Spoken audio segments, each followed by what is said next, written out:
Welcome to another episode of The Edge of the Rabbit Hole. Welcome, and I am Mike Ricksecker, of course, and with me, as always, my co-host Vanessa Hogle and Shana Wankel, our chat Shananigator, down in the chat room as always, stirring things up and making a mess down there. Well, Vanessa, go ahead and introduce yourself, and then go ahead and introduce our guests. You guys were talking up a storm, so I figured we just roll right back into it. Alrighty.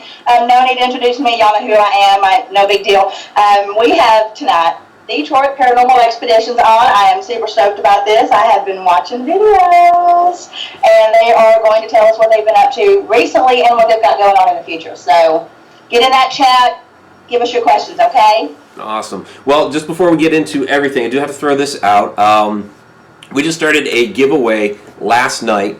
Because we have hit 250,000 views on YouTube. So what we are doing, we're pretty proud of this milestone. What we're doing is we are giving away a book, The First Encounters with the Paranormal, and then a ghostie. No, not this ghostie, because this is my own personal ghostie. But there's a whole bunch of ghosties in the back room. So ghostie, book.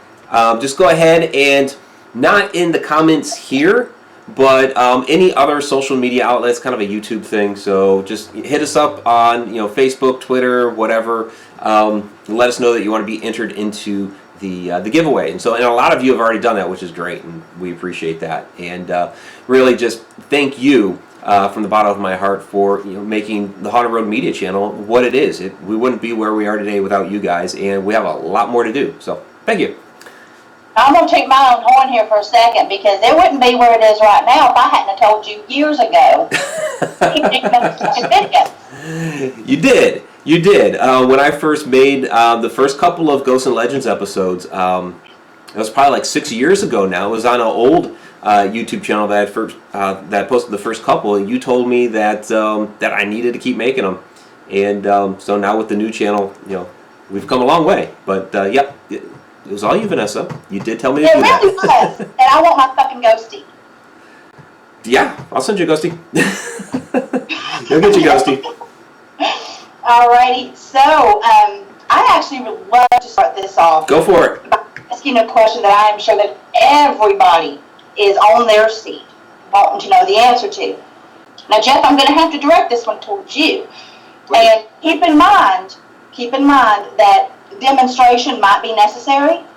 Sure. But could you please let me know exactly what the paratwerk is? Oh, Jesus. Oh, my God, the paratwerk? That's a tough question.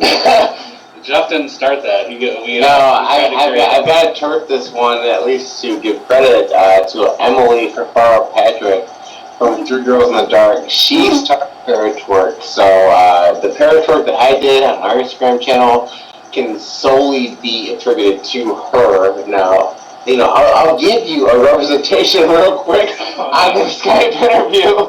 It's not going to be good now, but I'm going to try. Already? This is going to be archived forever. You probably can't even see it. You can't even see it. You gotta get up a little bit. I tried. The camera's a little bit too high, but watch our Instagram account. There will be more paratwerks in the future. You can always reference that first one if you need your paratwerk fix. But we had a lot of fun on investigations, and so when we were doing CBS Studios, went out there and did one in front of the 98.7 sign, and there will be more in the future for sure. Now, have you found many ghosts at paratwerk? Now, Todd's going to do one. Todd won't admit it, but he's going to do one. That's awesome. Well, see, and now that, I love the fact that right there should show all the viewers exactly, how involved you are in things and your personal attitude towards it and everything, because not many people would get up and twerk live. Sure enough. But you know what, though? When it comes back to it, I mean, Todd and I have been a part of a paranormal investigation team for almost 5 years. And so we broke off at the end of last year because we wanted to create a group with a vision. So we kind of envisioned where this group would go. So we wanted to have fun. We wanted to have a good time, make sure everyone had a good time. but also keep those core beliefs, those core values, and like what a paranormal investigation team should be. And Todd and I put all of that into DPX. So like we wanted to make sure everyone in DPX and everybody who followed DPX had a good time, had fun, to make sure that the group was accomplishing the research perspective of that. And so I think that we've done that. I think that when we go to places like CVS Detroit, in like this interview, and other places, like we can twerk and have fun, sure, but when we're researching, you know, we do take it seriously. Yeah, we're professional, but we try to have, we have fun with it. Yeah. Megan in the chat room says, don't search paratwerk on YouTube, it's scary. Have you done much searching around of paratwerk on YouTube? I haven't, but... Scary good. Scary good? Okay. Now, I actually do have a question. I was watching some of your videos I've watched them before, but really delving into them before we started this. And there was one that struck me as very unique. And I believe you were in the Detroit Masonic Temple? Sure. Yes. Okay. And something was happening in there, I want to say, I don't know if y'all realized called it, but it was quite fascinating. About a minute and 40 seconds into the video that's on YouTube, because you're using the, is it the FLIR camera? Flare? Yeah. Flare. About a minute and 40 seconds into it, when Todd, I believe you're holding the camera, correct? And you pan across Yes. towards what I found out later in the video is the altar. There was a person there. They had no heat signature, but there was an actual one there. The camera flipped at one point, and this person showed up quite clear. Very, very, very clear. It wouldn't surprise me there because that place is so old. There's a lot of history there. Well, and the heat signature that you were getting on the chair was not natural. The entire building itself, I think, warrants a lot of discussion. I think it warrants further investigation. We were there for about 6 hours, and we did the most extensive investigation that we could. But probably deserves like a 72-hour investigation. Really, this place is so vast. So if you did notice something on our flare, we're absolutely open to going back and look at that footage and seeing if we can observe the same thing and seeing what that might mean. Getting weird heat signatures off like the chairs and especially when there was no one sitting there. You know what I mean? I thought it was maybe something wrong with the camera, but I used it over and over and over and never could recreate that.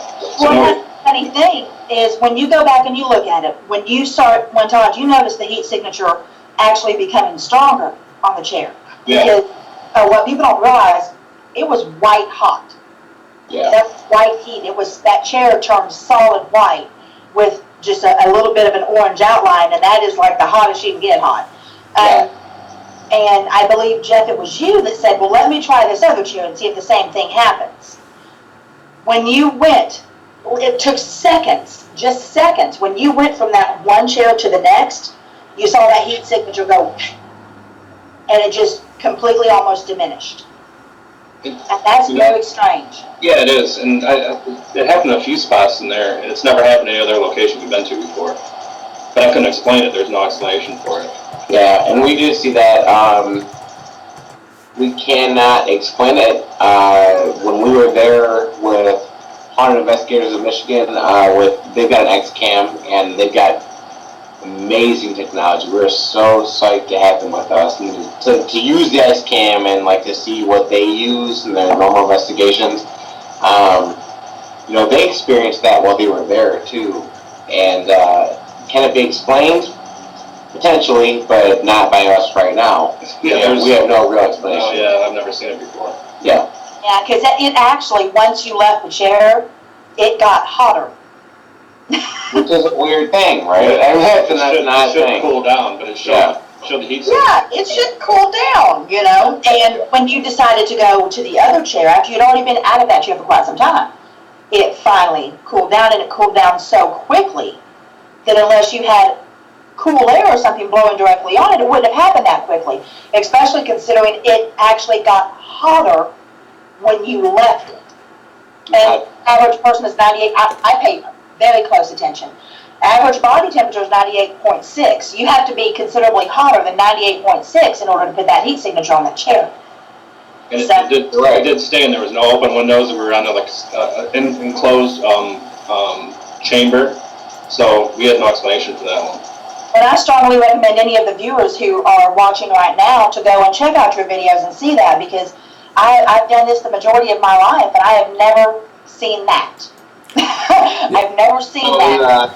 Can you tell the viewers real quick where they can find you? In the 4 months that we've been around, I think that we have produced significant evidence that is would be difficult to be questioned by anybody who's been in the field, even for a while. It's hard to debunk. So you've got the clip that you mentioned, but probably the most notorious clip that we've got, the one that's been around, been questioned the most, the one that has been viewed the most, is from Madison Seminary. So that was it's on our homepage of our website with the shadow figure walking through the flashlight. There was so many people question it and say that it's not legit, but I can tell you from a first-person perspective that it is legit. And when Todd took that live photo, and when I'm in it, I can tell you it is legit, and that something walked through that flashlight from right to left that night, and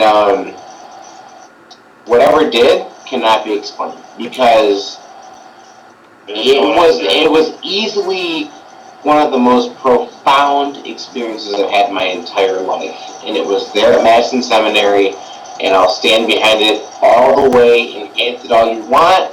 You won't debunk it. That is authentic footage. Where's your website so people can check this out?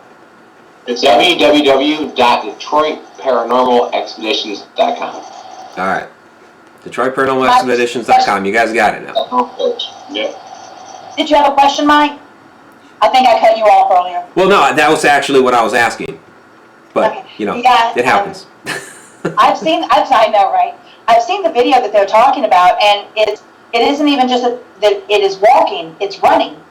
And it goes into the floor. Yeah. It goes into the floor, Right. too. You see the leg movements even, through the flashlight, right, left, leg movements through the light. And even CBS Detroit, a major media outlet, has slowed it down and enhanced it and did an interview solely on that clip. And they couldn't debunk it. And they couldn't debunk it. It's not faked. If we faked it, they would have figured it out.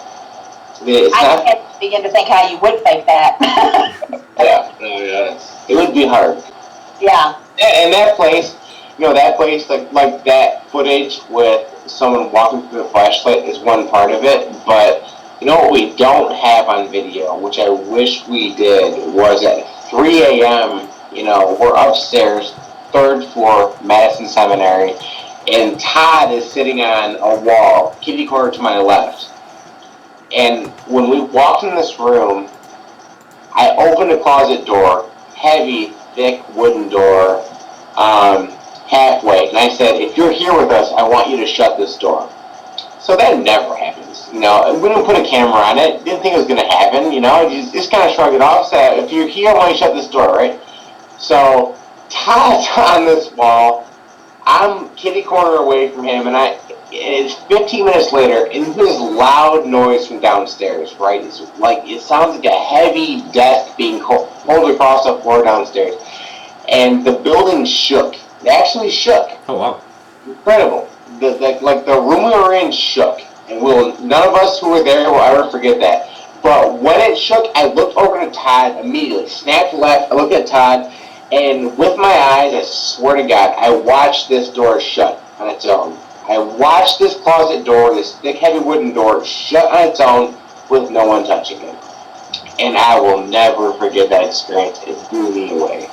So when you guys have an experience like that, how do you follow up your investigation with it? What type of techniques do you utilize in order to,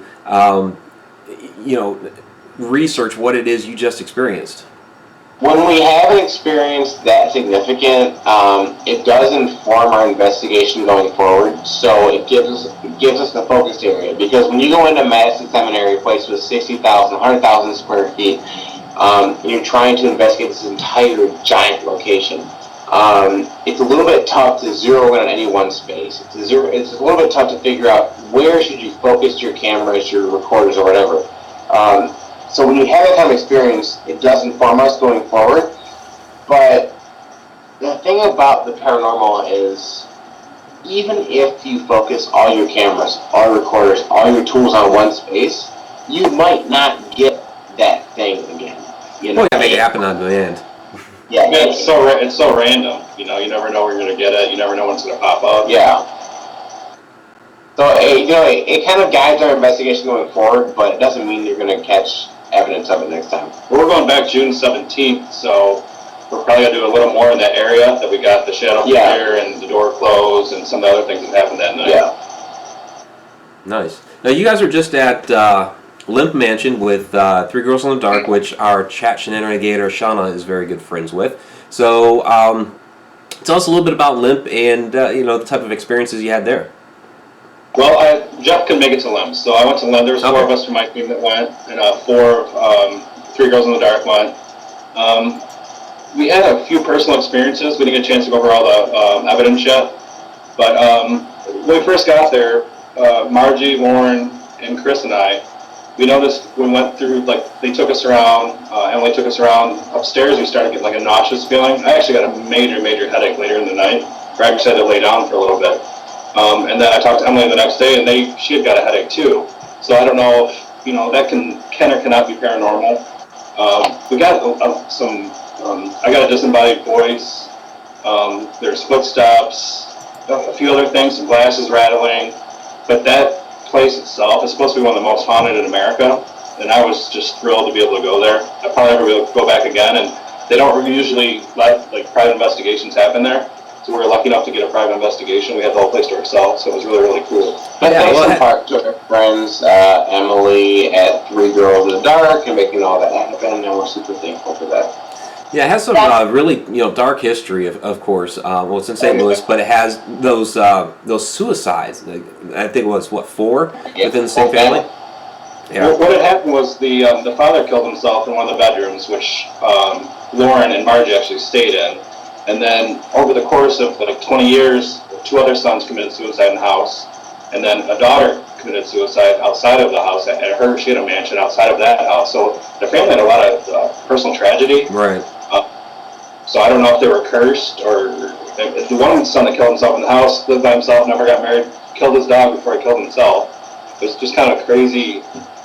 Just a lot of death surrounding a place like that. Yeah. A lot of really traumatic energy, and well, and I think you also have a lot of energy with the tunnels that are underneath there. And I know you can't get into them now, but you would think that there would be a lot of energy, coming up from there. The rumors of them being used by the Native Americans, of course, in tunnels like that. You have water, so there's that type of energy. And I guess they had actually built a pool down within one of those tunnels. That would actually be kind of cool. But I actually found out the kids never miss school, even if it snowed or was because they just walk these tunnels to go to school. Right. The tunnels are all through the city, like caves, and that's where they kept their beer cold before there's refrigeration, because they were a major brewery company in St. Louis before there was Budweiser or anything else. They were the number one, actually in America, I believe.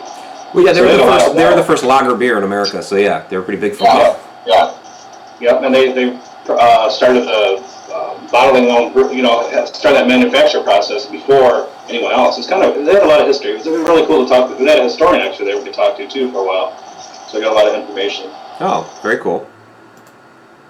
Did that Todd, that picture that I sent you, was that lady there? Was that painting there?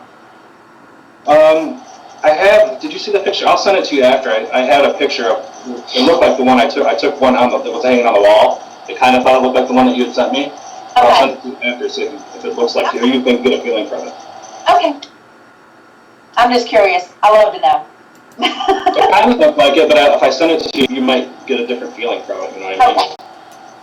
Yeah, I wish I could send you a picture of me at Anchorage, because we walked into this room, and I kid you not, there was like a painting on the wall of me.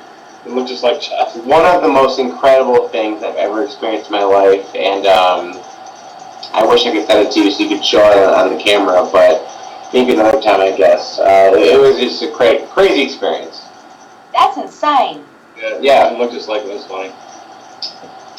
That would actually, I think, freak me out. Like I said earlier, not a whole lot does that, but that would freak me out. I don't think I would care for that. If I walked into a place. It was strange. It looked just like him. I mean, it was funny in a way, but it was like, wow, it looks just like Jeff. He stood right next to him and took a picture. Oh, that's creepy. But the lamp, it was creepy and dark. Just You may not be able to tell. I want to show that anyway. I don't think you'll be able to see it. You'll be able to see it, but can you make it out? Probably not. Shit. You see it? Yeah. Oh, that's weird. Yeah, that's pretty crazy.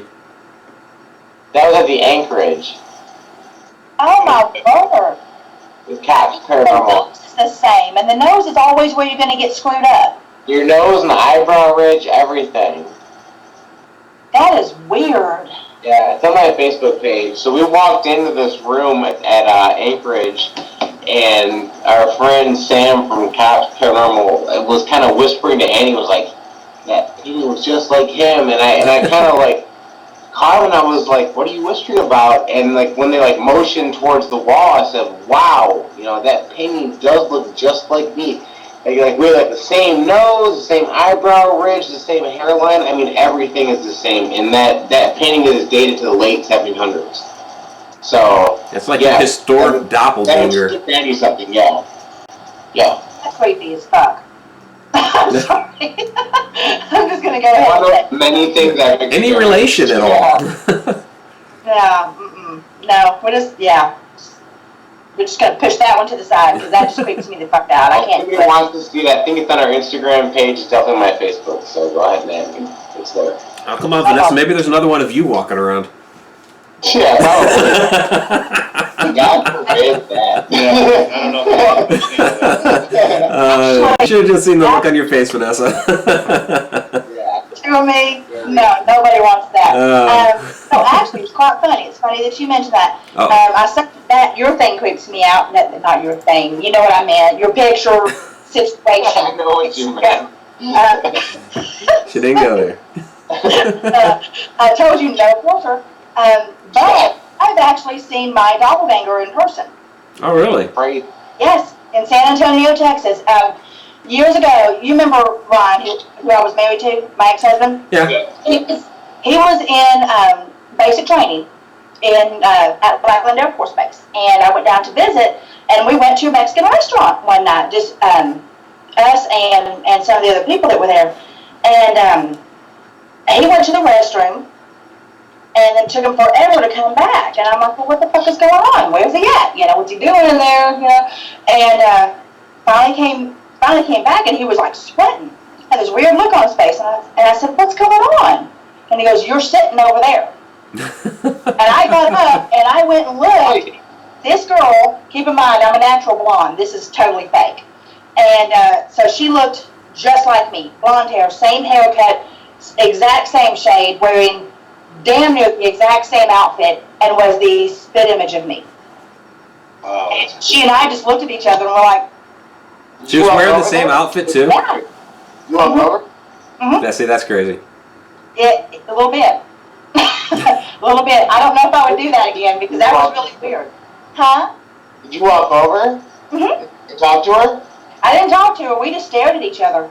Oh, I wish you would have talked to her and just saw what happened. That would have been crazy. Kind of lost for words, maybe? Yeah. No, like this. If she would have talked with a southern accent, I would have flipped my shit. Yeah.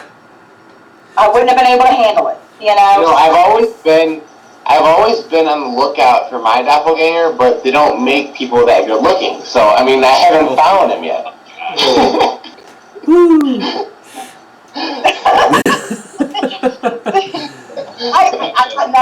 You see what I have to deal with? Yeah, that's what you have to deal with. Not gonna follow up on that one. So, do you guys, speaking of doppelgangers and kind of more supernatural type entities, so do you guys, do any research and investigating into things that are, more, I guess you would say, supernatural rather than paranormal? 'Cause people kind of lump paranormal into, haunted houses and ghosts and all that, and supernatural is kind of like, kind of the next step where you're talking doppelganger or shadow people. You could even get into more kind of metaphysical stuff or time travel or aliens or anything? You guys get into anything other than just ghosts and hauntings? We don't do that right now. We actually caught the shadow figure. We've seen shadow figures. We stick pretty much just to the paranormal. We do have a couple people that are interested in like UFOs and stuff like that. Margie. Yeah. Personally, with personal experiences, we've definitely experienced like shadow figures and things that may fall more into that supernatural perspective. Now, can we and will we research that further? Sure, of course, when we figure out how. I think that right now we've done a lot more research in the paranormal field because I guess it's more obvious in how you do it. But as time goes on, I think that we will expand more in the supernatural field. Those things that are less commonly researched. I think that right now, that field being so unknown, I think we're all kind of trying to figure out how you research it best. Well, yeah, I mean, everything to do with shadow people is, it's all theoretical because nobody's actually really sat down with a shadow person and, had a conversation and said, hey, what exactly are you? But, do you have any maybe preliminary theories or what have you just from, whatever experiences that you have had? I always say this, and we don't know if it's a ghost. We don't know what we're dealing with. It could be aliens that are talking back to us. It could be a parallel universe. I mean, the paranormal field is such a wide open field, and I know science is getting a little bit better. Technology is getting a little bit better. That's where we're able to pick up more stuff, I think. But me personally, I have no idea what we're dealing with. I mean, I couldn't give you a straight answer. What I've seen and what I've heard, it's something. It's something unexplainable. But I can't for sure say, oh yeah, that was a ghost or that was, and it's so hard to say exactly what it is, but sure. I believe there's something out there. And we've experienced so much. I mean, I'm talking about voices down hallways, feelings in the room, up the inside of my thigh when no one else is there, waking up with a full silhouette person in my room, speed walking towards my bed. I mean, like, all of the things we've experienced, very little of it can be explained, but very little of it is known. So there's no government research behind this phenomenon. There is no government funding, or there's very little funding otherwise to put substantial evidence behind anything like this. So right now, we're out there collecting experiences, we're out there collecting data, and I hope that one day what we collect can contribute to a better understanding of what's really going on. Right now, I think very, very little is known. It'd be great to have like a database. Yes. Everyone can go back to get, all the teams will never do that, and it costs, who knows how much it would cost, billions probably, to put a huge database of everyone's experiences and evidence together.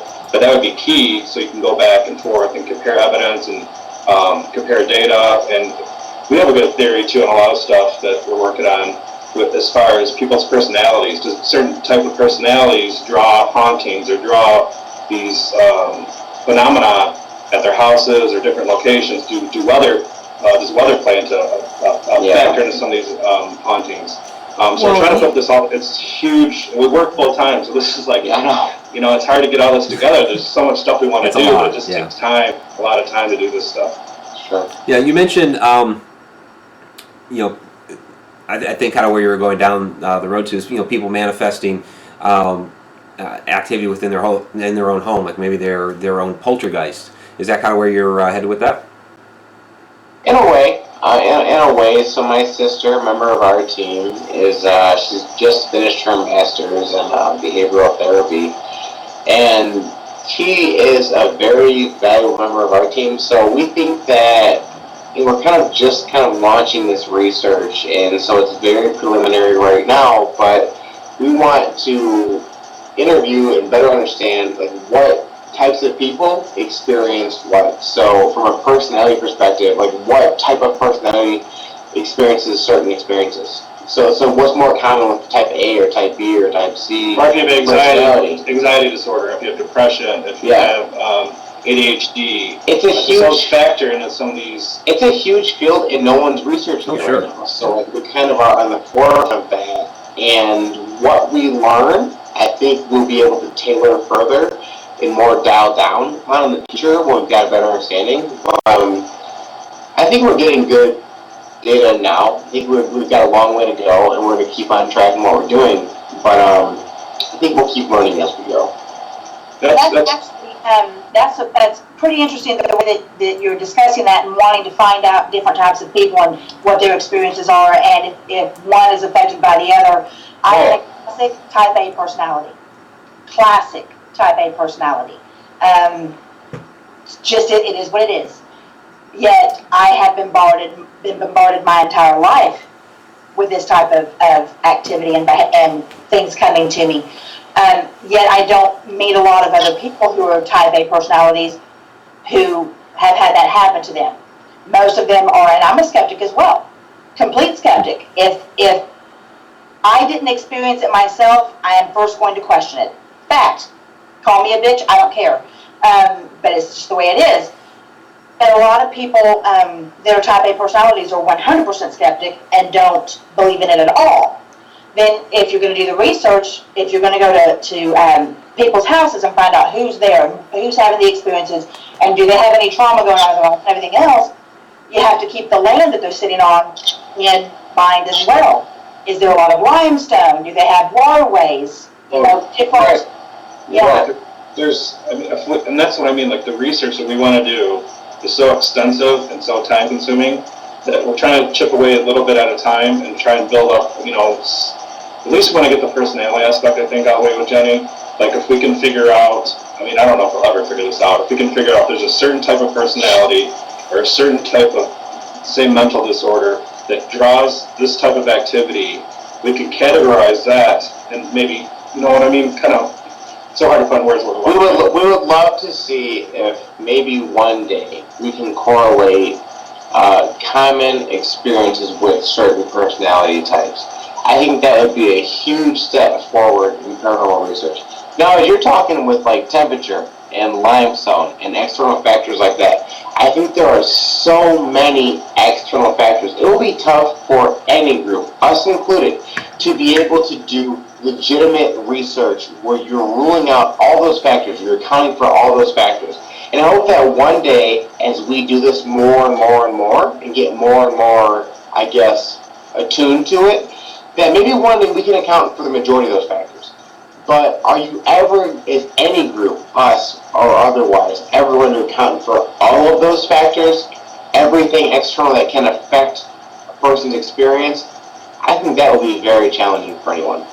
Well, like you mentioned earlier, it comes down to like a lot of data collection. So yeah, how much can you store? How much can you perceive? How much of little.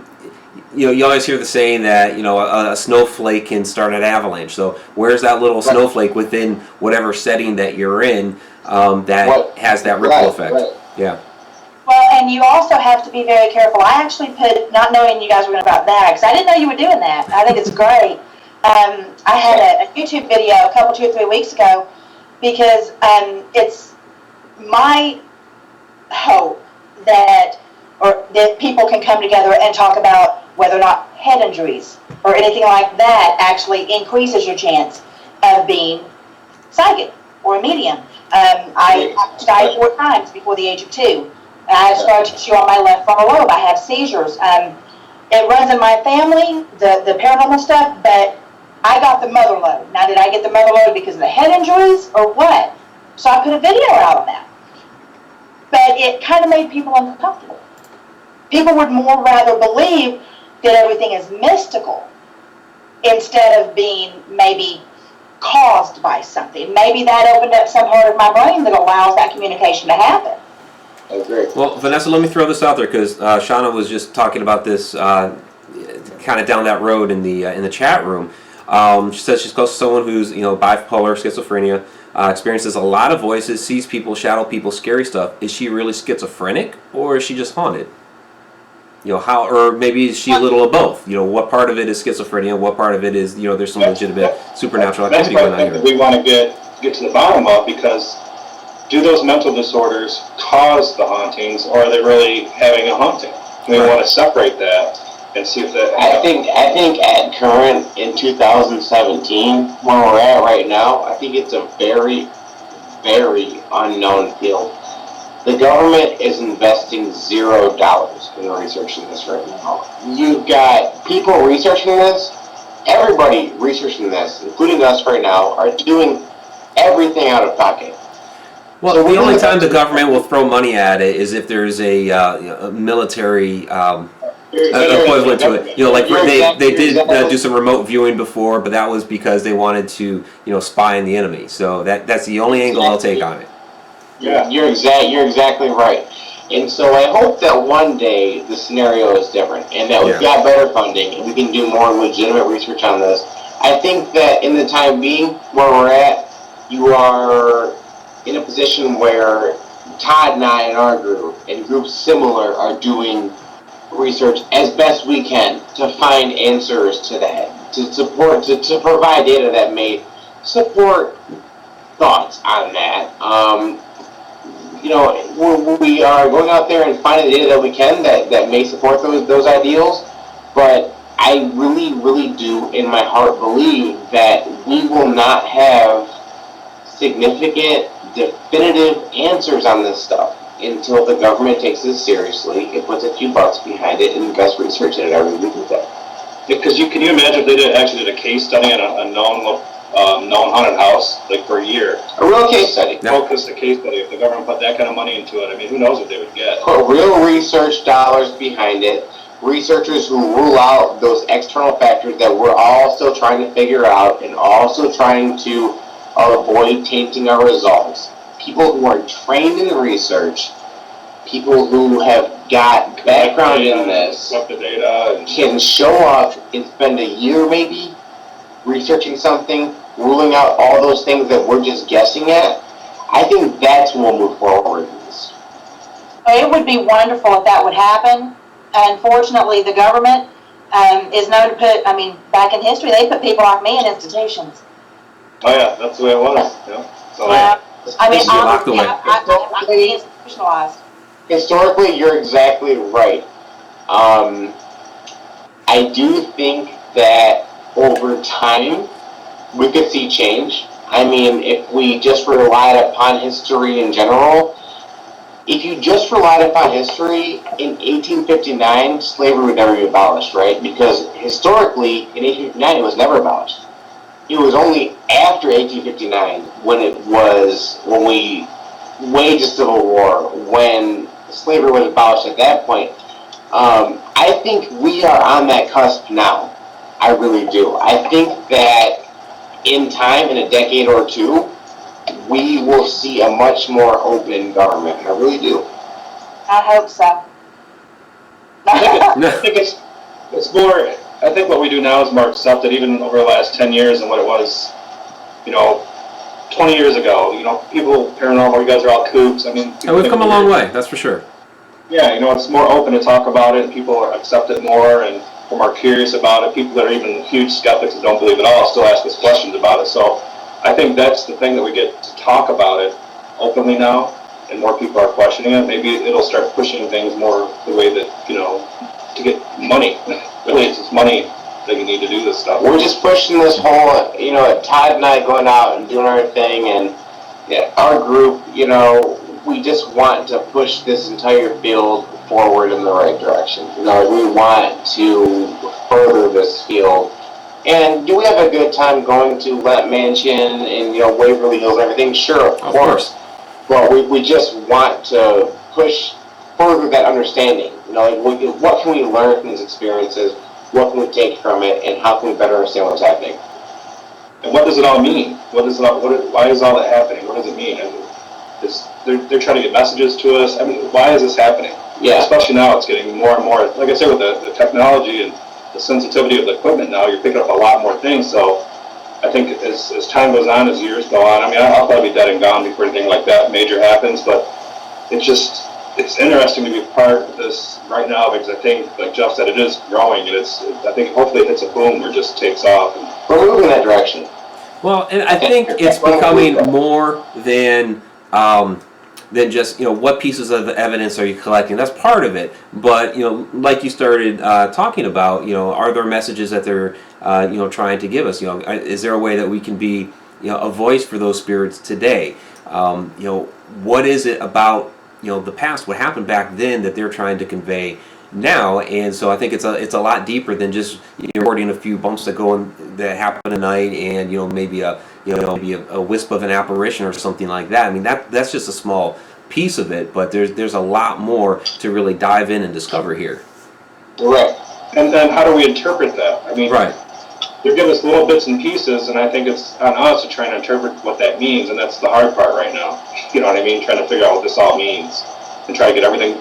That's even with Brandy and Tina are psychics, and then with Jenny, and we try to put all three of those abilities they have with our investigation, the psychotherapist, and the mediums together to try and come up with answers. Sometimes it does work. Like all three of us can come together and come up with some kind of explanation for stuff. But usually you're just getting bits and pieces and little, like you said, you get a question or your answer, or you get a little knock, and what does it mean? And I think it's on us to try and interpret it if we can. And with Todd's thought, I think that paranormal groups right now, like us, the paranormal groups that are similar, I think that we're on the forefront of what is going to be legitimate research into this field, because as people experience more and more things, as people have more and more experiences that are very tough, if not impossible to be explained, and maybe have data behind them, I think it's going to get harder and harder to put any kind of rationalization behind that. And I just pray that one day, I don't keep coming back to this, but it's what I want. I would love for there to be some kind, even minimalistically, government funding behind this kind of research, because I think that that's lacking right now. I think it's legitimate. I know that what I've experienced, what Todd's experienced, what our group's experienced, I mean, really things that I could never explain. And the same thing you guys have experienced. I mean, It's unexplainable. There's no... There needs to be some legitimate research behind that, because it is very real. I mean, the things that I tell my friends about, the things that I experience in our investigations, I can't explain them. I really can't, but I know I experienced it. I think there needs to be some research behind that. Yeah, at this point, I still think it'll be hard to come by with the government, but maybe as it becomes more prevalent, maybe as more people from our generation become a part of the government, that'll start happening. I think we'll see societal change like that. I mean, think about on a more general scale with how now the government and society is focused on things like LGBTQ rights, which I'm a full advocate for. I mean, but 30 years ago, the government and even societal groups weren't focusing on that at all, but now they are. I think we could see a similar focus, a similar change over time. Well, there's going to be one big problem with that. And any theologian who is watching right now is going to agree with me, and Mike, I'm sure you are as well. While you have a society that is so much religion based and one religion based, that's going to be very difficult to get people on board. It really is. I mean, I live in the middle of the Bible Belt, and I live in the only town really in Oklahoma that is going to be even remotely accepting of my belief system. I get it. Yeah, so it's until we can get past that thing that it isn't a threat. People have been living and dying and coming back and chatting with people long before any words were written in a book. I mean, it's been happening a long ass time. And I when I explain that to people, because I've had people ask me, what do they say to you? I'm 45, been doing this at least since I was 2.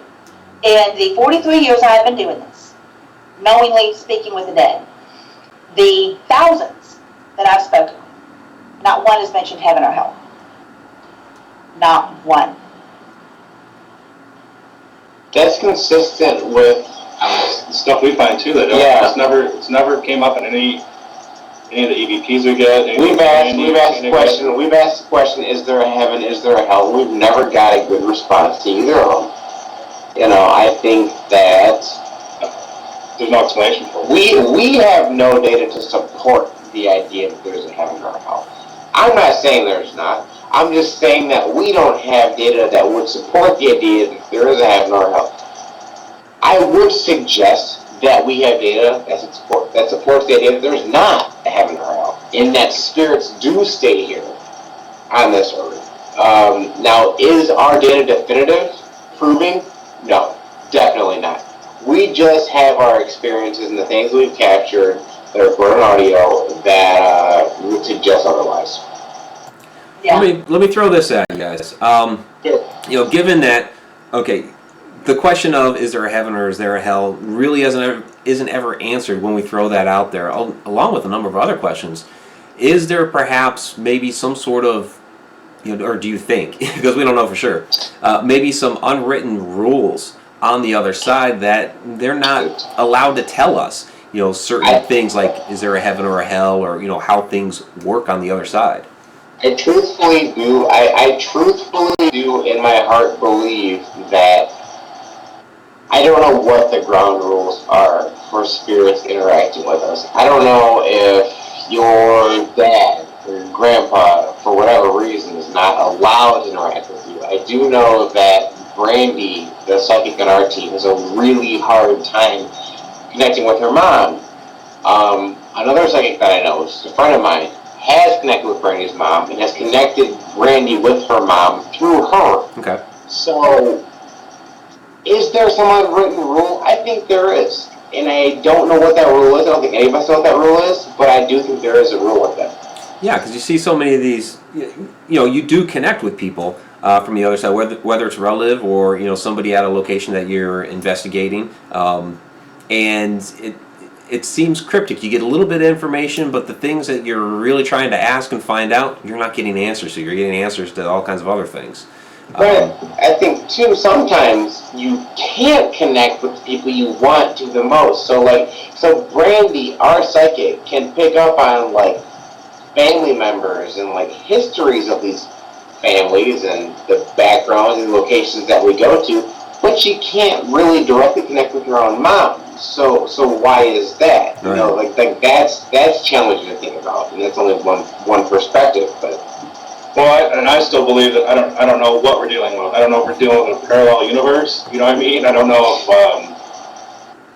I don't know. Could be. What if it's aliens that are answering us? Give us little bits and pieces and keep us going back. And I just wish one day that they sit and have a conversation with us. Right. An open conversation, whatever it is. That'd be the best thing that ever happened. But probably cause a paranormal field explode. So we got data from that. Well, and a question I threw out at Shana a couple weeks ago. Because we've talked a lot about reincarnation in the time that we've known each other, because we believe that we have been together in previous lives. But talking about people that we haven't been able to connect with, is that perhaps because the person that we're trying to reconnect with has already moved on to another life? There's a lot of different theories out there that you could really dive into. That's a great point and a great theory. And my personal thought on that, I've read a lot on, there's a really, really great book, I advise anybody to read, Many Lives, Many Masters by Brian Weiss. Really, really awesome book by a therapist. Going into it, he was very skeptical. He did not believe in multiple lives and reincarnation. And then when he came out of it, after working with his client, he did believe in it. I do personally believe in reincarnation and in past lives. Now, that's not necessarily DPX's perspective. This is my perspective as a person. But if you've ever met somebody, and I know I have, if you've ever met somebody that you just do not, from the get, just do not connect with, that there's instant combativeness, I think that could potentially be tied to a past life. Or when you're at a location where you've never been before. Yeah. You feel like you've been there before. You know where things are, you feel comfortable. Another state that you've never been to. Or the deja vu that something's going to happen, you've already been here, you've never been here before, you know what's going to happen next. Right. How do you explain all that stuff? Those are just a couple of very slim perspective and examples on this stuff, but I do think it warrants further discussion. You know, I'm a firm believer people have past lives. I really do think that. I agree 100%. I've actually, I saw one of my lives about 12 years ago. Saw the whole thing, how it ended, everything. I saw myself get hung, the whole kit and caboodle, long before I met NP Paranormal out of England. And I ended up remote viewing for a location from them, which is where I was actually killed. Wow. And then we got an EVP live asking, where is Vanessa? Crazy. Wow. Yeah. So, I mean, I don't doubt it for a second. I know I'm not coming back. I'm done. I've been here at least 7 times. I'm good.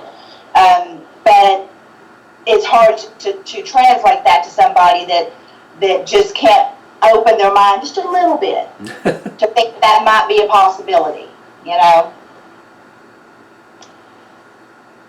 Yeah, there's a lot of people who would, you know, adamantly would be against that, you know, because it's their, you know, religious belief, and so that plays a lot into, you know, a lot of the adversity that, you know, we get as paranormal investigators, is that, you know, you're treading on a lot of those religious beliefs, which, you know, I wish people would have more of an open mind, but, you know, it's a growing thing. I fully respect religious beliefs, and I think everybody in our group respects religious beliefs. I do think that there needs to be more open-mindedness on people's experiences. So when we're going out there and experiencing things, and when I've got some form of data behind what I'm telling you, I think that there needs to be open-minded discussion behind that. You know, you can't always rely upon the Bible or some kind of religious text. Now, can that be the basis of your beliefs? Sure. I just think you have to think further beyond that. Agreed. Yep. Agreed. It got real quiet. Yeah, it did. Well, that's what happens when we start talking religion. It's like, oh. For a moment or something. Just gotta take it in. Dramatic pause. Yeah. I dropped the mic with that quote. Well, we actually are starting to get down toward the end of the show. We got a few minutes left, so. If you guys questions, I mean, Todd and I are happy to take them. Well, and I've kind of been watching. They've really been talking about what we've been talking in the chat room. So there haven't necessarily been questions directed toward you guys, but they've been talking about everything that we have been, which is kind of interesting the way the chat room works. So they have a good time in there. So yeah, we'll throw that out there. If anybody has any questions specifically, please throw them at us. Throw them out there. But what do you guys have coming up? We have a historic house in Grosse Pointe, Michigan. I don't know if you ever saw the movie Grosse Pointe Blank with John Cusack. In fact, that's in Grosse Pointe. That's the city we're going to be at. It's right out of Detroit. This is a really interesting house. So this is next weekend, actually, April 15th. So this is one of, actually, it really is one of the city of Detroit's oldest homes. So this dates back to the 1840s. Log cabin. It has been moved 3 times. It now resides in Grosse Pointe. It used to sit on a property that Beaumont Hospital owned. So Beaumont sold this house to the current owner. We're working with this investigation, who agreed to move it to a new location a 4th time. And that's where this house is at. And so you're talking about 160, 70 years of history. She's had some interesting experiences there. I guess we'll see what happens. But we're looking forward to that one. Then we have Waverly Hills coming up the 29th. Yep, we're heading to Louisville, Kentucky, April 30th. So I'll get to do the Lemp Mansion and Waverly Hills all in 1 month. Yeah, this lucky bastard. So I had to miss that one for personal reasons. I couldn't make it. I wish I could have. I'm really bummed to have missed that investigation with Real in the Dark. But for personal reasons, I couldn't. And Todd was there, an awesome investigation, an awesome experience. Yeah, it was. So Sean wants me to ask you if you guys would be interested in the Goldenrod Showboat. Although I have to throw back at her, and there is like a 20 to 30 second delay between the chat room and us. I have to throw back at her. I thought that there was something going on where we're going to be able to really investigate on there. So, but I have to I'm throwing that at you guys about Goldenrod Showboat. You guys interested? Yes. Okay. In short, yes. Please contact us. But no. Well, no, you have to contact her. You gotta give me enough time to be able to come, because I don't get to do shit, because I work 70 hours a week. Well, you better hurry up, because they're supposed to be dismantling that thing here pretty soon. Where is it at? I read that somewhere. Campsville, Illinois. How long would it take me to get there? From where you're at, it's about 500 miles. Oh, I can do that. You can do that. It's like 7. It's about, Yeah. Okay, set it up. It's about a 3.5 hour far.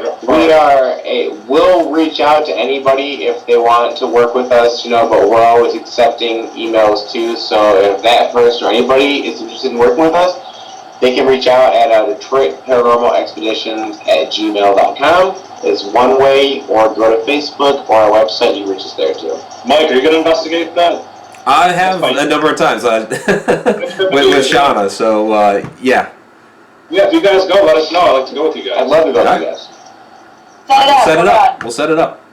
It can't be a holiday weekend, because my second job won't give me the time off.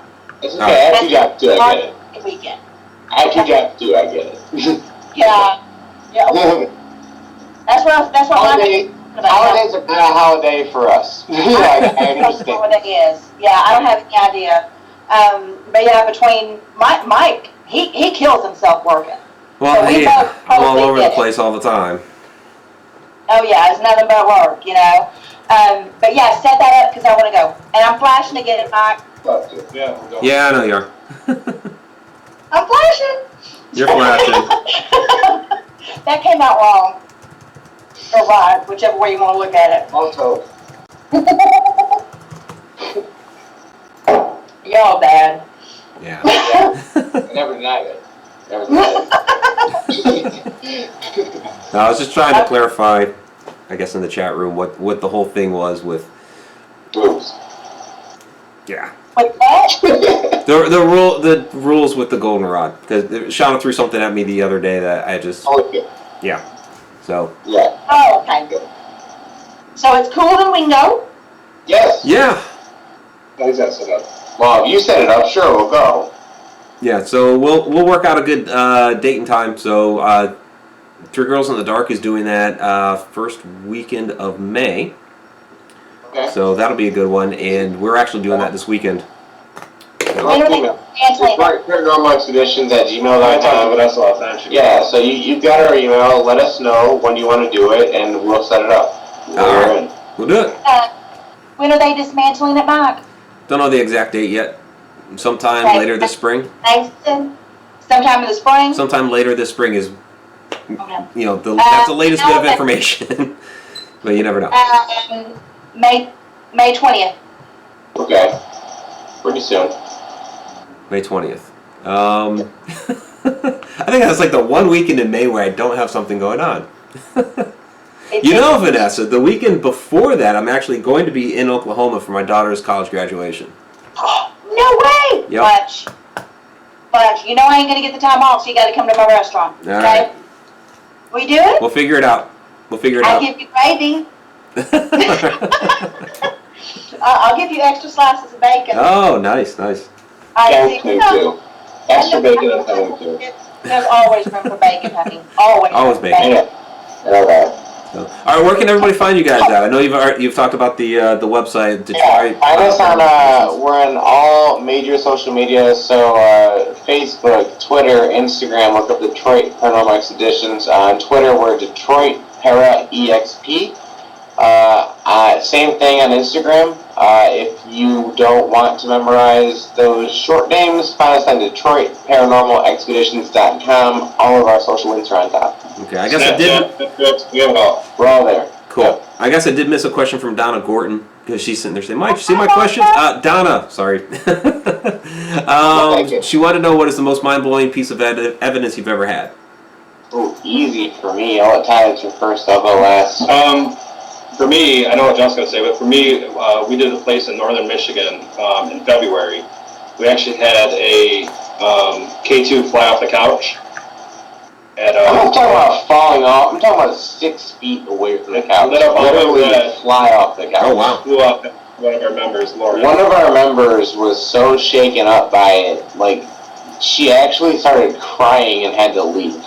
Like, it was that significant. But I left the house too, and we all left and regrouped. And I told Jeff, I said, "Oh, you know, let's man up. Let's me and you go back in the house." Todd goes back, and I stayed for 30 minutes, and other members from our team showed up, and then it was quiet, nothing, for 30 minutes. And I went back to base camp at this museum where Todd's at, and that's where Todd and I regrouped, and we went back to the house. And within 5 minutes, we started an EVP session. Within 5 minutes, we started hearing footsteps upstairs in this house. And the staircase spiraled down, and I heard steps coming towards the staircase, and then a loud thump at the end of the stairwell. We actually have audio of this. So Todd and I spent only 4 minutes in this house.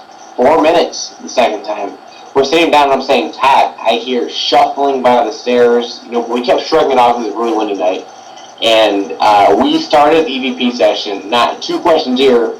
2 questions over here, boom, boom, boom, boom, walking down the stairs, clear as day.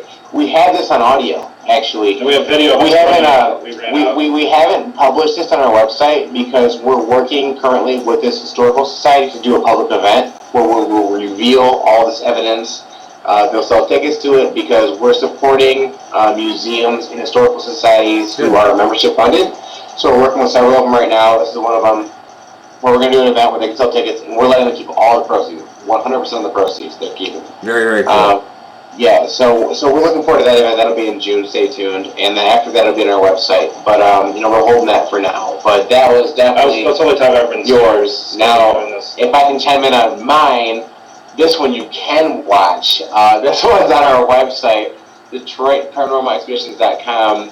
Watch it on our interview with CBS Detroit. So this is where Todd snapped a live photo at Madison Seminary where he just got lucky. I sat down on the floor doing an EVP session, or I think it was a spirit box session, and our friend Cindy is at right, and she's changing camera batteries because they kept dying, and he's holding a flashlight. It's not intentionally, but she's illuminating the wall. So while she's changing these camera batteries, something moves, like a flash goes off because of Todd's live photo. Something moves in the dormer, which is right in front of Cindy, and there's no door, just a window at the end. Something moves, and then when it goes dark, it crosses from right to left through this flashlight. Literally walks right through it. And we have video of that. It's on our website. We actually were interviewed by CBS Detroit on that. And one of the most profound pieces of evidence I've ever been a part of. And super excited about that one. Yeah, so everybody go check out their website and take a look at that. Send them some feedback. Let them know what you think. And welcome that. Yeah, I know that we're always welcome to feedback, so I'm sure you guys are too. All right, well, we got to wrap it up. That's about it. All right, thanks, guys. So, it's a pleasure. Yeah, thank you guys for coming on. I need to give some chat room shout-outs here, and then we'll conclude. So, there's it'll pop up. There's the chat room. So, thank you all for coming out and viewing us tonight. Jimmy Cortez, Beat 3 Airspace, Diane Hilbert, thank you. I'm not even going to know how. Mr. MMRK38. Megan Talbert, thank you for coming out again. Scott Latea, thanks for joining us tonight. Bethany, thank you. Sandy Miller, thank you for coming out. And I know Linda was in there too, so thank you, Linda. And I have that all straightened out now. Donna Gordon, of course, you had the last question there. Thank you. Elizabeth Barnett, thank you for coming out. Tammy Sifford, I guess you just left, so hope you feel better. And who else do we have? Andrew Cox, of course. Thank you for joining us. He's been chatting it up a lot about the goldenrod in there with Shana. And of course, Shana, thank you for keeping the chat going like usual. Our chat Shananigator. Carrie Parrish, thanks for joining us again tonight. Hope you're healing up pretty well after that car accident. And who else? Fran Molino, thanks again, of course. Hi, Fran. Who else do we have? And of course, remember, if I don't say your name, it's nothing against you. It's just a lot of names to kind of try to keep up with. Bill A, thank you. And I think that's going to be it for now. I know there's a lot more There are a lot of other people further up, but that's going to be it for tonight. Okay. And thank you so much for having us, and a huge shout out to everybody who tuned in. We really, really appreciate it. Don't hesitate to reach out on Facebook, Twitter, Instagram. We're always here. Yeah, I really want to thank you guys for coming out, taking a hour out of your Tuesday night to come join us. And We appreciate it. and again, everybody, there's the giveaway for the book and Ghosty. So be sure to get in on that. Vanessa, any final thoughts? You need to send me my damn ghosty. I'll send And you a it was Ghosty. a blast. I had a great time, and I'm so glad you guys came on, and that everybody got into the chat and kind of got involved and got them talking. So I think you pretty much answered what they were talking about while we were doing it. So, the 20th, damn it, okay? Good. It's up to Mike. So, All right. We'll see if we can figure it out. We're there. It's that close to me, I can do that, so. We'll be there. We'll be there. All right. Sounds good. All right, guys. Have a good night. All right, see you guys. See you next time. Have a good night. Thank you.